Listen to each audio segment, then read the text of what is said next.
नित्यानन्देश्वर समारम्भां नित्यानन्देश्वरि मध्यमाम् अस्मदाचार्यपर्यन्तां वन्दे गुरुपरम्पराम्.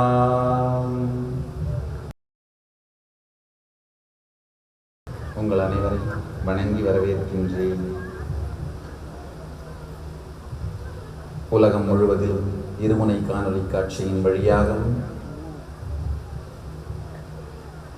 நித்யானந்த தொலைக்காட்சியின் வழியாகவும் ஷாலினி டிவி, ஆரா டிவி, தீபம் டிவி, டியூன் 6 டிவி வழியாகவும் அமர்ந்திருக்கும் எல்லா அன்பர்களையும் இங்கு நித்யானந்த பீடம் திருவண்ணாமலை ஆதீனத்தில் நிறைந்திருக்கும் எல்லா சீடர்களையும் அன்பர்களையும் வணங்கி வரவேற்கின்றேன்.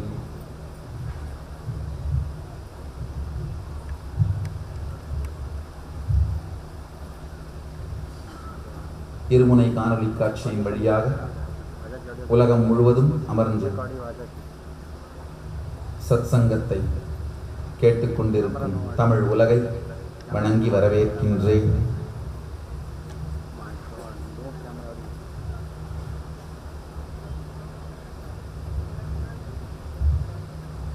எத்துணை கருத்துக்களை எத்துணை வார்த்தைகளால் எத்துணை முறை விளக்கினாலும் அடிப்படையான சில சத்தியங்கள் மாறுவதில்லை. அடிப்படையான சில உண்மைகள் மாறுவதில்லை. கிழக்கு திசையை மேற்கு என்று பெயரிட்டு அழைத்தாலும் சூரியன் உதிக்கும் திசை மாறாது. வார்த்தைகள் பலவாக இருந்தாலும் சில நேரத்தில் மாறுபட்ட அல்லது எதிர்மறையான வார்த்தைகளாக இருந்தாலும் மாறாத சத்தியத்தின் போக்கு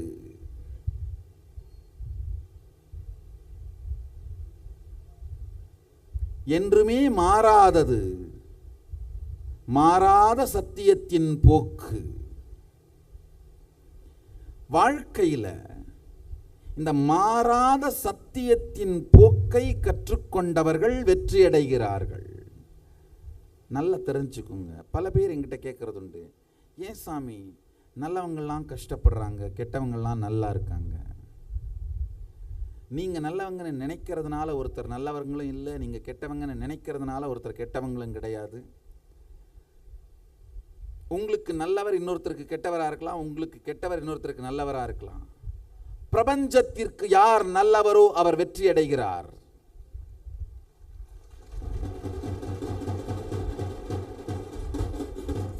பிரபஞ்சத்திற்கு நல்லவராக இருத்தல்னா என்னன்னா மாறாத சத்தியங்களின் போக்கு. ஆழ்ந்து தெரிந்து கொள்ளுங்கள், நம்ம வாழ்க்கையில் சில சத்தியங்களின் போக்கு மாறுவதே இல்லை. அந்த மாறாத சத்தியங்களின் போக்கை தெரிந்து கொண்டு அதை சார்ந்து வாழ்க்கையை அமைத்துக் கொள்பவர்கள் வெற்றியடைகிறார்கள். காற்று வீசும் திசையை தெரிந்து கொண்டு பாய்மரத்தை விரிப்பதோ அல்லது கட்டுவதோ செய்பவன்தான் சரியான மாலுமி. பாய்மரத்தின் விசையை அதாவது காற்றின் திசையை தெரிந்து கொள்ளாமல் பாய்மரத்தை விரிப்பவன் அல்லது கட்டுபவன் காற்றோடு இணைந்து வாழ்வதில்லை. காற்றின் திசையை தெரிந்து பாய்மரத்தை விரித்தலும் கட்டுதலும் செய்பவன் காற்றின் சக்தியை தனக்கு பலமாக மாற்றிக்கொள்கிறான்.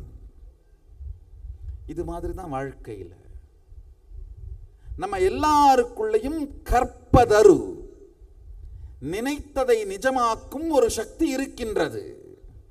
உங்களுக்கு நிஜமா ஆயிருக்கிறது எல்லாமே ஏதோ ஒரு நாள் உங்களுக்குள்ள நினைப்பாக மலர்ந்தது தான். நினைப்பு என்கின்ற விதையாக வந்ததுதான் நிஜம் என்கின்ற விருட்சமாக மாறியிருக்கிறது. ஏன் சில விதைகள் விருட்சமாக மாறியது, ஏன் மாறவில்லை என்பதை சில விதைகள் விருட்சமாக மாறிடுது, சில விதைகள் விருட்சமாக மாறவில்லை. எந்த விதை ஏன் விருட்சமாக மாறியது, எந்த விதை ஏன் விருட்சமாக மாறவில்லை என்கின்ற ரகசியத்தை மட்டும் புரிந்து கொண்டீர்களானால் உங்கள் வாழ்க்கையே கல்பதருவாக இனிக்க துவங்கும். ஆழ்ந்து தெரிந்து கொள்ளுங்கள். காற்றின் போக்கை அறிந்து பட்டம் செலுத்துபவனும் படகை செலுத்துபவனும் வெற்றியடைகிறான். என காற்றின் போக்கை அறிந்து இயங்கும் பொழுது காற்றின் சக்தி அவனுடைய பலமாக மாறிவிடுகிறது. அதே போல உங்கள் கற்பனையின் சக்தி, கல்பதருவின் சக்தி அறிந்து, நம்ம எல்லோருக்குள்ளும் கல்பதரு எனும் மிகப்பெரிய சக்தி இருக்கின்றது. அந்த சக்தியை அறிந்து அதன் போக்கை தெரிந்து வாழ்க்கையை நடத்துபவர்கள் வெற்றியடைகிறார்கள். என்கிட்ட சில பேர் வந்து கேட்கறது உண்டு, ஏன் சாமி நான் மட்டும் நினைச்சதெல்லாம் நடக்கவே மாட்டேங்குது, என்ன நினைச்சாலும் நடக்க மாட்டேங்குது. நன்றாக தெரிந்து கொள்ளுங்கள், என்ன வேண்டும் என்று நீங்கள் விரும்புகிறீர்களோ அது நிஜமாவதே இல்லை. என்ன நடக்கும் என்று நீங்கள் நம்புகிறீர்களோ அதுதான் நிஜமாகின்றது. மீண்டும் மீண்டும் மீண்டும் நீங்கள் தெரிந்து கொள்ள வேண்டிய சத்தியம், என்ன வேண்டும் என்று நீங்கள் விரும்புகிறீர்களோ அது நிஜமாவதில்லை. என்ன நடக்கும் என்று நீங்கள் நம்புகிறீர்களோ அதுதான் நிஜமாகின்றது. பணம் வேணும்னு விரும்புகிறோம், உடல் நலம் வேணும்னு விரும்புகிறோம், ஆனால் மனசுக்குள்ள என்ன நினைக்கிறோம், அதெல்லாம் நமக்கு வராதுப்பா, என் கதி தருதரம் தான் இந்த ஜென்மத்தில், ஏதோ இன்னும் இருக்க போகிற 4-5 வருஷம் கட்டையை இழுத்துட்டு உருட்டிட்டு நம்ம வேலையை நாமளே பார்த்துட்டு இருந்து செத்து போனால் போதுமப்பா. விரும்புவது வேறு, நம்புவது வேறாக இருக்கின்ற வரை உங்களுடைய சக்தி இருகூறாய் பிளந்து இரு மனைவிக்கு வாழ்க்கைப்பட்டவன் மாதிரி தான். கடைசியில் யாரும் சோறு போடாமல் தனியாக சாக வேண்டியிருக்கும். யாராவது ஒருத்தருக்கு நேர்மையாக இருந்து அந்த தனங்கியா கடைசியில் அந்த ஒருத்தர் ஒழுங்காக பார்ப்பாங்க. கொண்டவளுக்கு நேர்மையாக இருந்தா பரவாயில்ல, கண்டவளுக்கெல்லாம் நேர்மையாக இருந்தா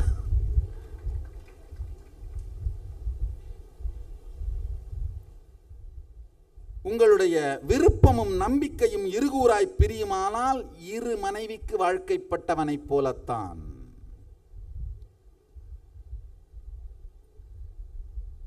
வாழ்வு சிதைந்து தாழ்வு மேல் வரும்,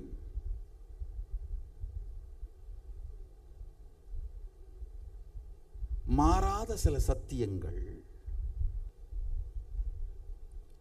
ஒவ்வொரு உயிருமே தன்னுடைய நோக்கத்தை நிறைவேற்றிக் கொள்ளும் சக்தியோடுதான் உலகில் மலர்கின்றது. ஒரு விதை கூட மரமாகி பலாயிரக்கணக்கான கனிகளையும் கனிக்குள் தன் விதையையும் வைத்து அந்த கனிகள் மீண்டும் மரமாகின்ற சக்தியோடுதான் மலர்கின்றது. ஒரு மாவிதை கூட இது போன்ற பலாயிரக்கணக்கான விதைகளை உருவாக்குகின்ற மரமாக மாறுகின்ற சக்தியோடுதான் பிறக்கின்றது, தன்னுடைய நோக்கத்தை நிறைவேற்றிக் கொள்கிறது. மரங்கள் விலங்குகள் கூட இப்படித்தான் வருகின்றன, வாழ்கின்றன என்றால் மனிதன் நாம் நம்முடைய வாழ்க்கையின் நோக்கத்தை உருவாக்கிக் கொள்ளும், நிறைவேற்றிக் கொள்ளும் சக்தி இல்லாமலா பிறக்கின்றோம்?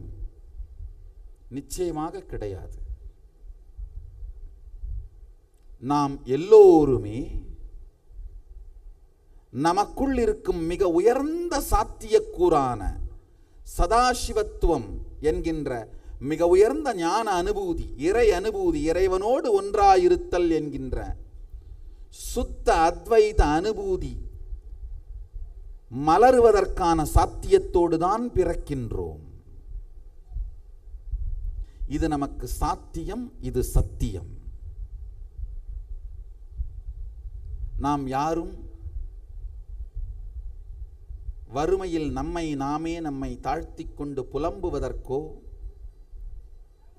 வெறுமையில் வாழ்ந்து மடிவதற்கோ பிறக்கவில்லை. ஐயா, நல்லா கேட்டுக்கோங்க. உங்களுக்கு ஆறுதல் சொல்றதுக்காக நான் இந்த வார்த்தைகளை சொல்லவில்லை, சத்தியத்தை சொல்லுகின்றேன். எல்லோருக்குள்ளுமே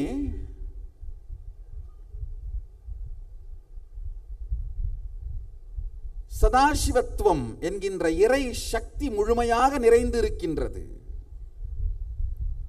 அதை உயிர்ப்பிக்கச் செய்து வெளிப்படுத்தி அந்த சக்தியின் போக்கில் தன் வாழ்க்கையை நடத்தி கொள்வதைத்தான் ஜீவன் முக்தின்னு சொல்றேன்.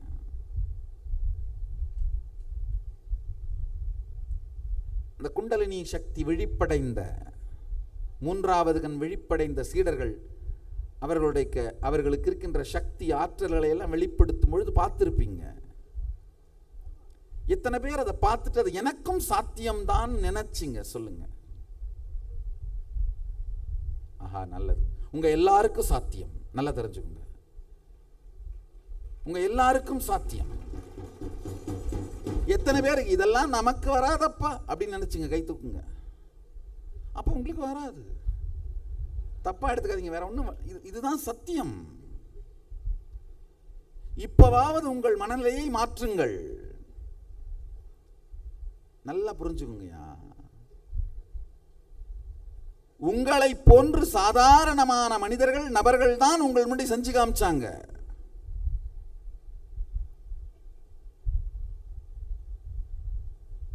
நான் காட்டினா என்ன பண்ணுவீங்க? நீங்க அவதார புருஷர், மகான் ஞானி, நீங்க காட்டுவீங்க. எங்களுக்கெல்லாம் வருமா சாமி அப்படின்னு ஒதுக்கிடுவீங்க. ஆனா காட்டினது யாரு? உங்களை போன்றவர்கள். பல பேர் அதுல திருமணமானவர்கள், குழந்தை பெற்றவர்கள், இன்னும் சில பேர் பள்ளி மாணவர்கள், குருகுலத்தின் குழந்தைகள். காட்டியவர்கள், இந்த சக்திகளை வெளிப்படுத்தி காட்டியவர்கள் உங்களை போன்ற சாதாரண, நீங்கள் எதை சாதாரணம் என்று நினைக்கிறீர்களோ அந்த வாழ்க்கையை வாழ்பவர்கள். அவர்களுக்கு சாத்தியம் என்றால் உங்களுக்கு ஏன் சாத்தியமில்லை? சாத்தியம் இல்லை என்று வாழ்க்கையை அழித்துக் கொள்பவன் நாத்திகன்.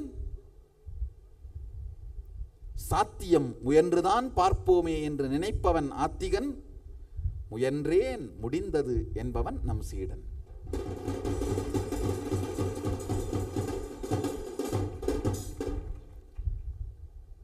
இந்த மூன்றாவது கண் விழிப்படைதல் வெறுமனே கண்ணை கட்டி படிக்கிற மேஜிக் இல்ல. உங்க வாழ்க்கையில் எந்த சூழ்நிலையை வேண்டுமானாலும் பார்த்து சரியான முடிவெடுக்கின்ற திறனை அளிக்கக்கூடிய சக்தி. எதிர் வருவதை பார்த்து எதிர்கொள்ள வேண்டியதை எதிர்கொண்டு, மாற்ற வேண்டியதை மாற்றி, மாற்ற வேண்டாதவைகளை ஏற்றுக்கொண்டு நம்முடைய வாழ்க்கையை இயற்கை சக்தி, இறை சக்தியின் போக்கோடு வாழுகின்ற தெளிவை அளிப்பது மூன்றாவது கண்ணுடைய சக்தி. இப்போ மூன்றாவது கண்ணை, உங்களை எல்லாருடைய மூன்றாவது கண்ணையும் இந்த சமய தீட்சையின் மூலம் மலரச் செய்வதனுடைய நோக்கம் என்னன்னா, எல்லாரும் கண்ணை கட்டிட்டு படிக்கிறது மட்டும் இல்லை. அது கண்ணை திறந்தே படிச்சா முடிஞ்சு போச்சு, அதில் போய் என்ன இருக்கு? வெறும் கண்களை கட்டி படிப்பது மட்டுமல்ல, நம்முடைய தினசரி வாழ்க்கையில் நம் கண்ணிலே படாமல் இருக்கின்ற பல்வேறு துக்கம், சோதனை, துயரம், பிரச்சனை, இவைகள் எல்லாவற்றின் பொழுதும் எதிர்வரப்போவதை கூர்ந்து நோக்கி பார்க்கின்ற உள் உணர்வு சக்தி.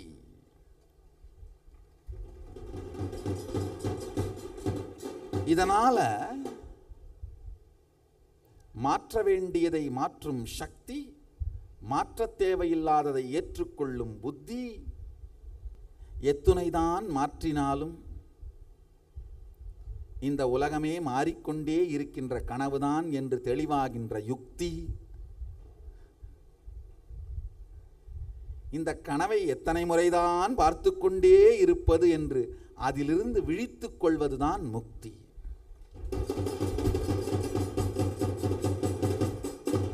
மாற்ற வேண்டியவைகளை எல்லாம் மாற்றுவது சக்தி, மாற்ற தேவையில்லாதவைகளை ஏற்றுக்கொள்வது புத்தி. எத்துணைதான் மாற்றினாலும் இது மொத்தமுமே கனவுதான் என்று தெரிந்து கொள்வது யுக்தி. எத்துணை முறைதான் இந்த பிறப்பு இறப்பு என்கின்ற கனவை கண்டுகொண்டே இருப்பது என்று புரிந்து கொள்வது முக்தி.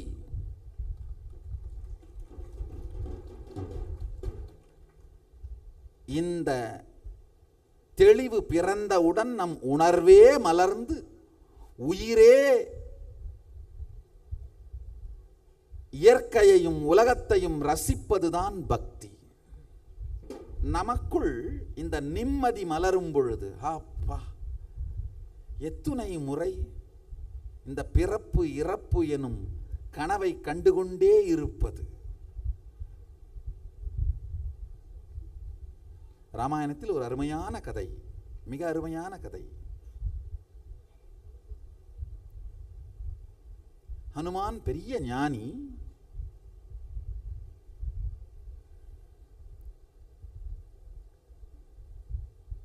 ராமபெருமான் கொடுத்த அந்த கணையாழி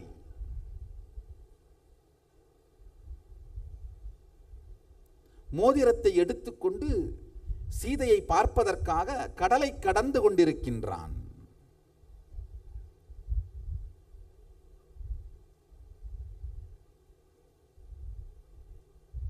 அருமையான நிகழ்வு. கம்பர் தனக்கே உரிய பக்தியினால் குழைந்த இதயத்தினால் ராமாயணத்தை வார்த்தைகளால் ஓவியமாக செதுக்கி வைத்திருக்கின்றார் கம்பர். அவருடைய வார்த்தைகள் உயிரையே வார்த்தைகளாக வடித்து எடுத்ததனால் வெறும் ஓவியமாக இல்லாமல் காவியமாய் மாறிப்போனது. அருமையான ஒரு நிகழ்வு.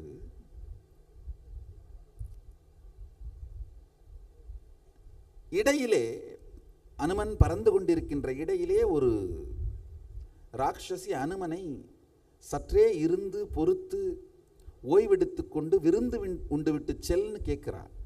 அவர் சொல்றார், இல்லை எனக்கு நிறைய வேலை இருக்கு, இது முக்கியமான வேலைக்காக நான் போயிட்டு இருக்கிறேன், இப்ப நான் ஓய்வெல்லாம் எடுக்க முடியாது.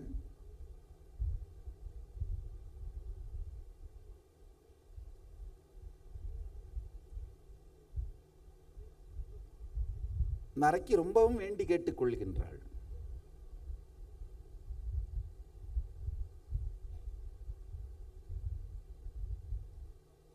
மிகவும் வேண்டியதனால் அவள் ஒரு மலை மாதிரி நின்று தடையை ஏற்படுத்துகின்றாள். அதனால ஒரு வினாடி நிற்போம், அந்த மலை மீது நிற்கின்றார். இப்ப இந்த ராட்சசி அவர் கையில் இருந்த அந்த மோதிரத்தை விழுங்கி விடுகின்றாள். ஏன்னா அனுமான் கொஞ்ச நேரம் அந்த இடத்துல இருக்கணும் அப்படிங்கிறதுக்காக. ஹனுமான் கடைசியில் கேட்குறாரு, எப்படியாவது அந்த மோதிரத்தை கொடுத்துருமா, நான் போகணும், எனக்கு வேலை இருக்குன்னு. அப்போ அந்த ராட்சசி ஒரு அறையை திறந்து காட்டுகின்றாள். திறந்து காட்டி, இங்கு இருக்கின்ற எந்த மோதிரத்தை வேண்டுமானாலும் கொண்டு செல். அங்க லட்சக்கணக்கான மோதிரங்கள் இருக்கின்றது. ஹனுமானுக்கு அந்த அறையை பார்த்த உடனேயே ஒரு ஞான தெளிவு பிறக்கின்றது. லட்சக்கணக்கான மோதிரங்கள் இறைந்து கிடக்கின்றன. அந்த ராட்சசி சொல்றாள், எந்த மோதிரத்தை வேண்டுமானாலும் கொண்டு செல் என்று. இவர் அந்த மோதிர குவியலை பார்த்த உடனே இவருக்கு ஒரு பெரிய ஒரு ஞான தெளிவு மலர்கின்றது. காரணம் என்னன்னா, அங்கிருந்த லட்சக்கணக்கான மோதிரங்களும் ராமருடையதுதான். இதுவரை லட்சக்கணக்கான முறை ராமபெருமானுடைய அவதாரம் நடந்திருக்கின்றது. ஒவ்வொரு முறை நடந்த அவதாரத்தின் போதும் அவர் போட்டுவிட்டு சென்ற ஒரு மோதிரமும் தான் இங்கு குவியலாக இருந்து கொண்டிருக்கின்றது.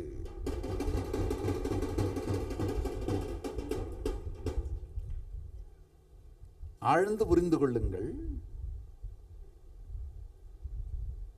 இது ஒரு பெரிய தத்துவத்தை, ஒரு சத்தியத்தை இந்த சிறு கதையில் சொல்கின்றார்கள். நம்முடைய முன்னோர்கள் மிகப்பெரிய சத்தியங்களை எல்லாம் சிறு கதைகளில் சொல்லிவிடுவார்கள். இது நடந்ததா, எப்படி, இது சாத்தியம், இது உண்மையா இல்லையா, இதெல்லாம் இந்த மாலை நேர தொலைக்காட்சி விவாதத்துக்கு விட்டுறலாம். இதில் இருக்கும் சத்தியத்தை உள்வாங்குங்கள். இதில் இருக்கிற அடிப்படை சத்தியம் என்னன்னா, மீண்டும் மீண்டும் மீண்டும் இந்த பிறப்பு இறப்பு என்கின்ற கனவை நீங்கள் கண்டுகொண்டே இருக்கின்றீர்கள்.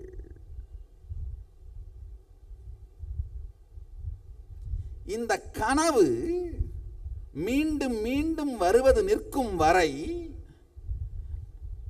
அனுமான் எத்துணை முறை கடல் தாண்டினாலும் அதோடு அந்த நிகழ்வு முடிந்து விடப் போவதில்லை. இப்ப நினைக்கலாம், அனுமார் நினைக்கலாம், சரி இந்த போய் இந்த மோதிரத்தை காட்டி சீதைக்கு புரிய வச்சு, சீதை இருக்கிற இடத்த போய் ராமர்கிட்ட சொல்லி, ராமர் போய் சீதையை கொண்டு வந்து விட்டால் வாழ்க்கை எல்லாம் முடிஞ்சு நிம்மதி ஆச்சுப்பா அப்படின்னு அனுமான் படுத்து ராமாராமான்னு சொல்லி உட்கார்ந்திருக்க முடியுமா? முடியாது.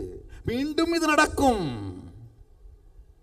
எப்பொழுது இதே கனவை லட்சக்கணக்கான முறை நான் கண்டுகொண்டிருக்கின்றேன் என்று அனுமான் புரிந்து கொள்ளுகின்றாரோ அப்பொழுதுதான் அவருக்கு நிம்மதி, நிரந்தர நிம்மதி.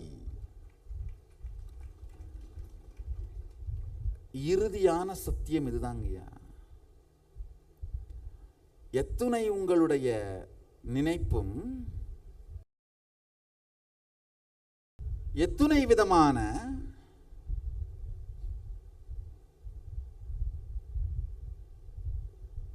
உங்கள் நினைவுகளை நீங்கள் நிஜமாக்கிக் கொண்டாலும், கல்பதரு சக்தியை உபயோகப்படுத்தி வாழ்க்கையை மலர வைத்துக் கொண்டாலும், இறுதியான சத்தியமான இந்த கனவை மீண்டும் மீண்டும் நீங்கள் கண்டுகொண்டே இருக்கின்றீர்கள். யாராவது ஒருவர் தாய், ஒருவர் தந்தை, ஒருவர் கணவன், ஒருவர் மகள், ஒருவர் மகன் என்கின்ற கனவை பற்றி கொண்டு இது முடிந்தவுடன் மீண்டும் மற்ற சிலரை பிடித்து கொண்டு இதை மீண்டும் மீண்டும் மீண்டும் இந்த கனவை கண்டுகொண்டே இருக்கின்றீர்கள் என்கின்ற தெளிவு வரும்பொழுதுதான் நிரந்தரமான நிம்மதி வருகின்றது.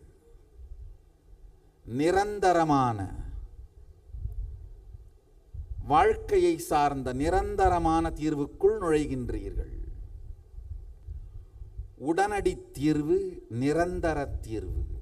வாழ்க்கைக்கு உடனடி தீர்வுன்னு சிலது இருக்கு, நிரந்தர தீர்வுன்னு இருக்கு.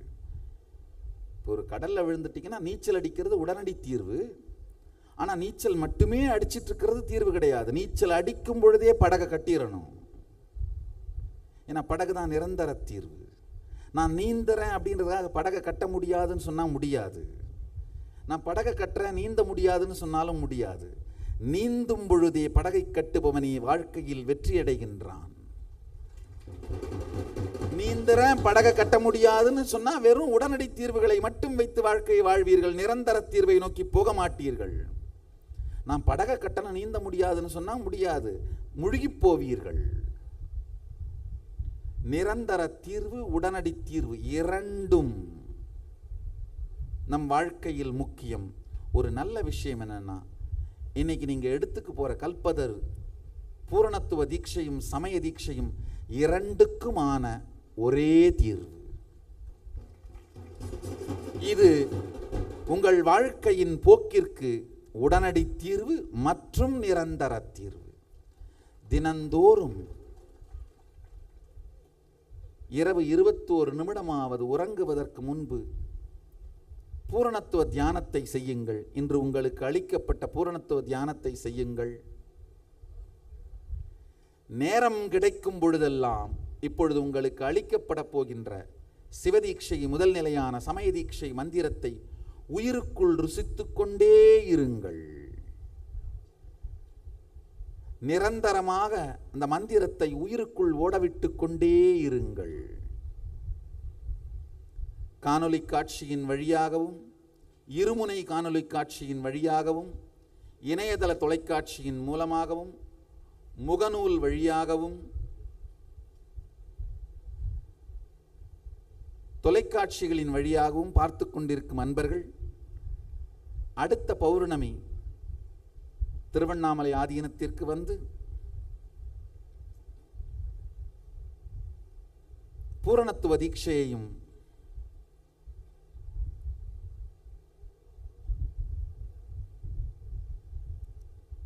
சிவதீட்சை முதல் நிலையான உங்கள் மூன்றாவது கண்ணை விழிப்படையச் செய்து உங்கள் வாழ்க்கையின் பிரச்சனைகளுக்கு உடனடி தீர்வாகவும் நிரந்தர தீர்வாகவும் இருக்கின்ற உங்கள் குண்டலினி சக்தியையும் மூன்றாவது கண்ணையும் விழிப்படையச் செய்கின்ற சக்தி வாய்ந்த சமய தீட்சையையும் பெற்றுக்கொள்ளுங்கள். சதாசிவன் நேரடியாக ஆகமத்தில் அருளியுள்ளபடி இந்த தீட்சை அனைவருக்கும் உரிமையுடையது. ஜாதி மத இன பேதமின்றி இந்த தீட்சையை இறைவன் எல்லோருக்கும் அளிக்கின்றார். ஜாதி மத இன பேதமின்றி மட்டுமல்லாது, ஆண் பெண் அலி என்கின்ற பேதம் மட்டுமல்லாது, எல்லா உயிர்களுக்கும் இந்த தீட்சை என்று திறந்து விடுகின்றான் எம்பெருமான்.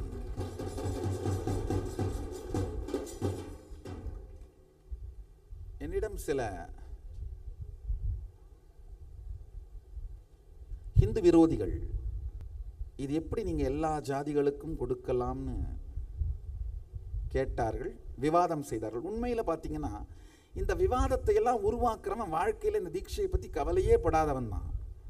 இப்ப நான் எல்லா தீட்சையும் இந்த எல்லா இனத்தவருக்கும் உரியதும் நிரூபிச்சுட்டா அவர் ஒன்றும் வந்து வாங்கிக்க போறதில்லை. எனக்கு தேவை இந்து மதத்தை எப்படியாவது உடைக்கணும், அதுக்கு இந்த கருத்து உபயோகமாச்சுன்னா உடைக்கலாம் அப்படின்றதுக்காக யூஸ் பண்றவங்க தான் நம்மை தொடர்ந்து குத்திக் கொண்டே இருப்பவர்கள். அந்த மாதிரியான ஒரு நபர் எப்படி எல்லா ஜாதிக்கும் கொடுக்கலாம் பெரிய தர்க்கத்தை உருவாக்கினார். சைவத்தில் மட்டும்தாங்கய்யா எறும்பு பூசித்த தலம், யானை பூசித்த தலம், சிலந்தி பூசித்த தலம், பாம்பு பூசித்த தலம்லாம் கேட்டிருப்பீங்க. காரணம் என்ன? பெருமான் மனிதர்களுக்குள் ஜாதி மட்டுமல்ல, இனங்களுக்குள் கூட ஜாதி இல்லாமல் எல்லோருக்கும் இந்த தீட்சையை திறந்து வைக்கின்றார். வர்ணம், ஆசிரமம், ஜாதி, உயர்ந்தவன் தாழ்ந்தவன், ஆண் பெண் அலி என்கின்ற இனம், பால், இவைகளை எல்லாவற்றையும் திறந்து, இவைகள் எல்லாவற்றையும் கடந்து,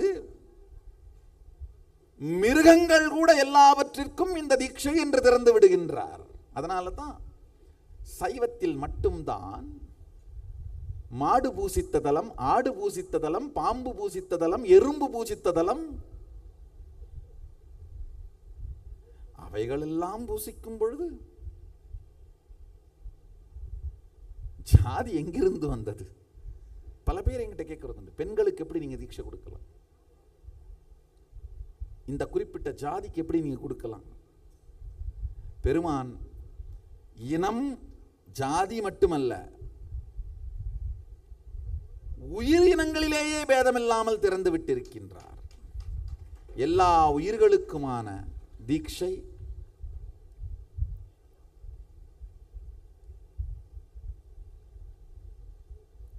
உங்களுடைய வளர்ப்பு செல்ல பிராணிகளை கூட நீங்கள் அழைத்து வரலாம், அவைகளுக்கும் சமய தீட்சை உண்டு. அவைகள் கூட இதனால் முக்தி அடைகின்றன. இந்த மந்திரத்தை கேட்பதனாலேயே இதே மண்ணில் மிகப்பெரிய வாழ்ந்த அவதார புருஷர் ரமண மகர்ஷி காக்கை, குருவி, நாய், பூனை, மான், பசு இவைகளுக்கெல்லாம் முக்தி அளித்திருக்கின்றார். அவருடைய பசு, லக்ஷ்மி பசு ஒன்று அவரோடு வெகுநாள் வாழ்ந்து காலமானது. அதுக்கு ஒரு அழகான ஒரு வெண்பா எழுதுறாரு. முக்தி அப்படிங்கிற வார்த்தையை அதில் உபயோகப்படுத்துறார். இப்போ ஒரு அன்பர் கேட்கிறாரு, சாமி இது ஒரு கவிதை போக்கிற்காக முக்திங்கிற வார்த்தையை உபயோகப்படுத்துறீங்களா, இல்லை உண்மையிலேயே இந்த பசு லக்ஷ்மி முக்தி அடைந்ததான்னு கேட்டது உண்மையிலேயே அடைந்தது என்று உறுதிப்படுத்துகிறார். அதனால் உயிரினங்கள் எல்லாவற்றிற்கும் பொதுவானது இந்த சமய தீட்சை எனும் இந்த சிவதீட்சை. எல்லோரும் வந்து பெற்றுக்கொள்ளலாம்.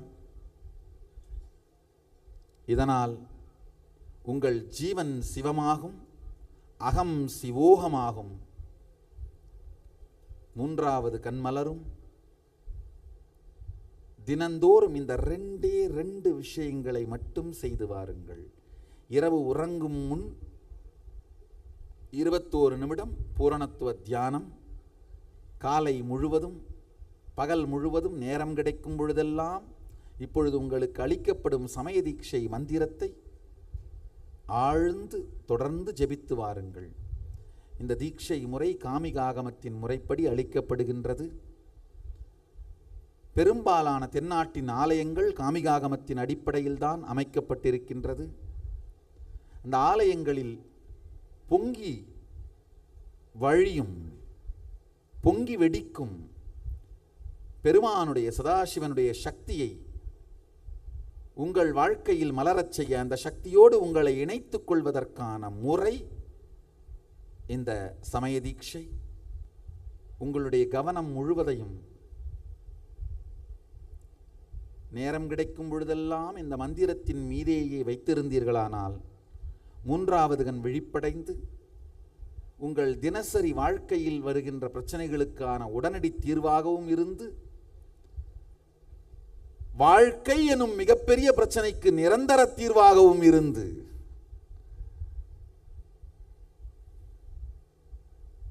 சாதாரண தலைவலிக்கும் தீர்வாக இருந்து, தலை இருப்பதனால் தொடர்ந்து சிந்திப்பதனால் ஏற்படுகின்ற மிகப்பெரிய உள்ளிருந்து வலிக்கின்ற தலைவலிக்கும் நிரந்தர தீர்வாய் இது மாறும். சில பேருக்கு தலைவலி, சில பேருக்கு தலை இருக்கிறதே வலி. வலி எந்த விதத்தில் இருந்தாலும் உடனடி தீர்வாக இருந்தாலும் நிரந்தர தீர்வாக இருந்தாலும் தீர்வை அளிக்கின்ற மிகப்பெரிய சக்தி உடையது இந்த சமய தீட்சை. சாதாரண மனித நிலையிலிருந்து உங்களை இறைநிலைக்கு எடுத்துச் செல்லும் சக்தி இந்த சமய தீட்சைக்கு உண்டு. தொடர்ந்து இந்த ஞான சத்தியங்களை கேட்டு சத்சங்கங்களை உள்வாங்கி அவைகளின் மூலமாக இந்த சத்தியங்களை அனுபூதியாக்கிக் கொண்டு அனுபவமாக்கிக் கொண்டு உங்கள் வாழ்க்கையை மேம்படுத்திக் கொள்வதற்கான முதல் அரிச்சுவடி பாடம்தான் இந்த சமய தீட்சை. இன்றிலிருந்து உங்களோடு நான் பகிர்ந்து கொண்டிருக்கின்ற எல்லா சத்தியங்களும் உங்களுடைய வாழ்க்கையில் சாத்தியமாக நிஜமாக மாறும். அவைகளை உங்கள் வாழ்க்கையில் உள்வாங்கவும் அனுபவிக்கவும் நிஜமாக்கிக் கொள்ளவும் இந்த தீட்சை மிகப்பெரிய உபயோகமாக இருக்கும். நமக்கு என்ன வேண்டுமோ அது வாழ்க்கை அளிக்கும் பொழுது நாம் சுகம் அடைகின்றோம், மகிழ்ச்சி அடைகின்றோம். வாழ்க்கை என்ன வேணுமோ அதை நம் மீது திணித்தால் துக்கம் அடைகின்றோம். நடைப்பிணமாகவே சில நேரத்தில் மாறிவிடுகின்றோம். வாழ்க்கையின் போக்கை நாம் புரிந்து கொண்டோமானால் வாழ்க்கை விரும்புவதும் நாம் விரும்புவதும் ஒன்றாக இணைந்துவிடும். அந்த ஒருமை தன்மை உங்களுக்குள் குண்டலினி சக்தி விழிப்படைவதனால் நிகழும். உங்களுக்கும் வாழ்க்கைக்கும் ஏற்படுகின்ற ஒருமை தன்மைதான் குண்டலினி சக்தி விழிப்படையும் பொழுது நிகழ்கின்ற முதல் நல்ல விஷயம். வாழ்க்கையோட சாரமே இதுதாங்கய்யா. நாம் சதாசிவ நிலையை வெளிப்படுத்துவதும் மற்றவர்கள் எல்லோரும் அதை வாழ்வதற்கு வெளிப்படுத்துவதற்கு உறுதுணையாக இருப்பதும் தான் வாழ்க்கையின் சாரம். மீதி எல்லாமே தேவையில்லாத அணிதான். இது தவிர மீதி எல்லாமே இதை தவிர நீங்கள் வேறு என்ன செய்தாலும் நேரடியாக உபயோகமில்லாத ஒன்றுதான். நீங்கள் சதாசிவத்தன்மையை வெளிப்படுத்துவதும் உங்களை சுற்றி இருப்பவர்கள் அதை வெளிப்படுத்துவதற்கு உதவுவதும், நீங்கள் இந்த சக்திகளை சதாசிவத்தன்மையை வெளிப்படுத்துவதும் மற்றவர்கள் வெளிப்படுத்துவதற்கு உதவுவதும் மட்டும்தான் வாழ்க்கையின் சாரம். இதை தவிர நீங்கள் என்ன செய்தாலும் சிந்தித்தாலும் அது வாழ்க்கையில் பாரம்.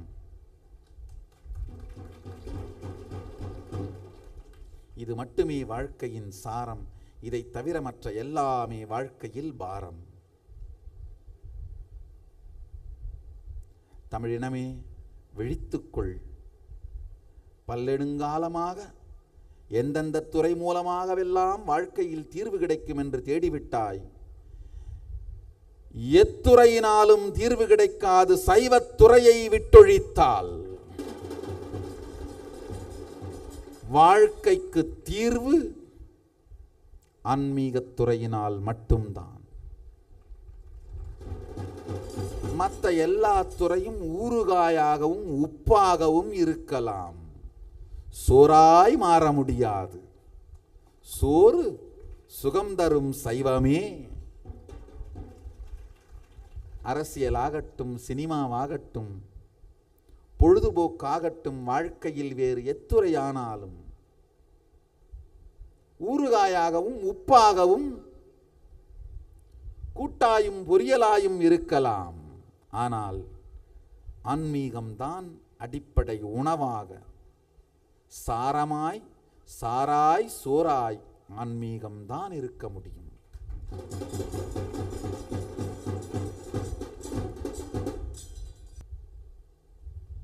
இந்த சத்தியத்தை உள்வாங்கி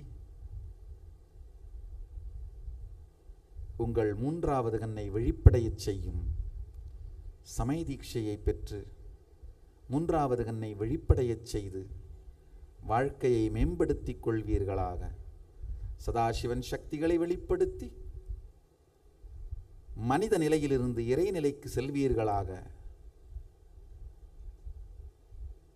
எம்பெருமான் நம் வாழ்க்கையை எப்படி மனித நிலையிலிருந்து இறைநிலைக்கு எடுத்துச் செல்வது என்று கற்றுக் கொடுத்த வாழ்க்கை முறைதான் ஆகமம்.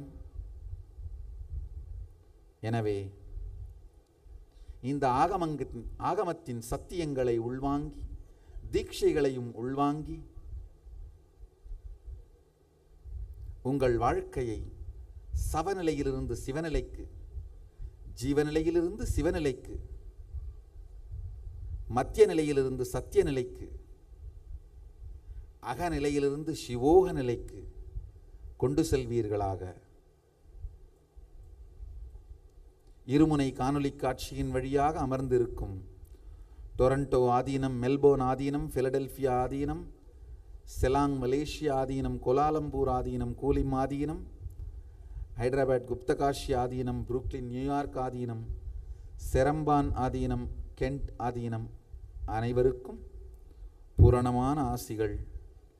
நீங்கள் எல்லோரும், இங்கு அமர்ந்திருக்கும் எல்லோரும், தொலைக்காட்சியின் வழியாக பார்த்து கொண்டிருக்கும் எல்லோரும் நித்யானந்தத்தில் நிறைந்து, நித்யானந்தத்தில் மலர்ந்து, நித்யானந்தமாகிட ஆசீர்வதிக்கின்றேன். நன்றி. ஆனந்தமாக இருங்கள்.